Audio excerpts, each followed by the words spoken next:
আসসালামু আলাইকুম, hello everyone, welcome to my new blog. আজকে বিকেলে ঘুম থেকে উঠে দেখি বাইরে প্রচুর বৃষ্টি নামতেছে এবং মনটাও খুব চা করতেছে।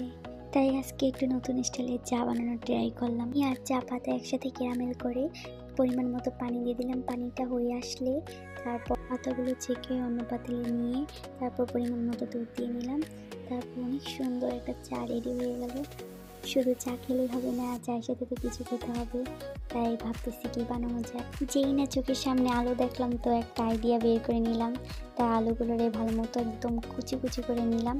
আলুগুলো কুচি কুচি করা হয়ে গেলে ভালো মতো ধুয়ে ছেঁকে নিতে হবে। পেঁয়াজ কুচি, কাঁচামরিচ কুচি, পরিমাণ মতো আটা, আমি একটু কালার করার জন্য হলুদ মিক্সড করছি। তারপর লবণ দেবো পরিমাণ মতো তেল দিয়ে ভেজে নেব। এত মজা হয়েছে খাবারটা বলার মতো না। আমাদের গ্রামে বলে চাকতি পিঠা, সবার গ্রামে কি বলে তা জানি না, কিন্তু খুব মজা হয়েছে। তো এভরিওয়ান, সকালে সুস্থ থাকবেন, ভালো থাকবেন, আল্লাহ হাফেজ।